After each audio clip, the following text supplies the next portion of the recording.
Name Confused by Enchanted Nightingale. Chapter 13.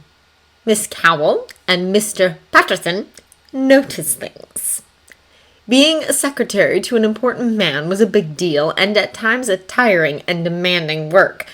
Everything had to be strictly organized and predicted, from the time they would get their boss his coffee to the phones he received to knowing when not to disturb, when to lie, and when to take initiative. They were always on time, always dressed impeccably, always willing to keep the order of the office. They had no idea exactly what kind of man Mycroft Holmes was, what exactly he did in the British government. They had seen people coming and going, they knew there were armed guards around, and they knew that before they got their jobs they had been thoroughly checked.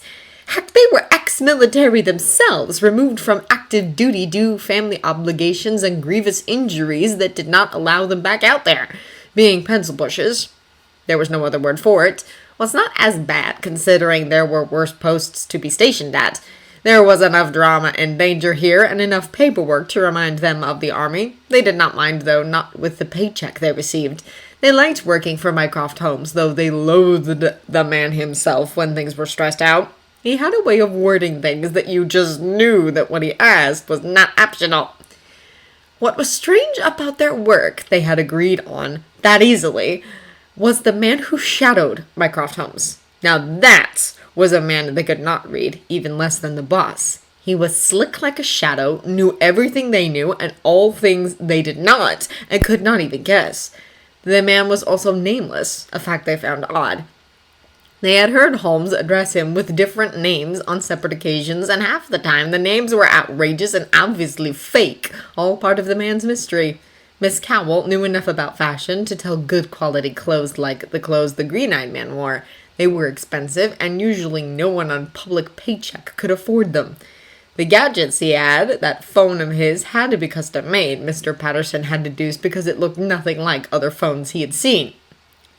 When the shooting happened, they had heard that he had been injured, hearsay mostly, but later, 2 days later, when the green-eyed man had walked in, he looked cool and collected and like he had never been hurt, making the two secretaries not know what to believe.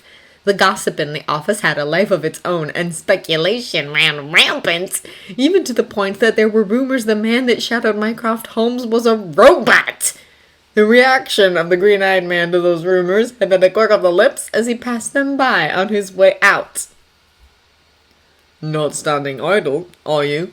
he asked quite scathingly, making the chattier and bolder ones blush and stammer. Then his eyes slid towards Miss Cowell and Mr. Patterson, and cocked to the side. "You two, you were SAS, right?" They both nodded wordlessly. "Keep up the good work," he commented, "and maybe an eye on that door," he added. Then he left. It was how Miss Cowell and Mr. Patterson came to the conclusion that the mysterious name-changing green-eyed man was, if nothing else, loyal to the boss. And that loyalty was inspiring, as well as the confidence the nameless man had for them when he practically asked them to keep an eye on Mycroft Holmes if all else failed to protect the man. And they would. Keep an eye, that is.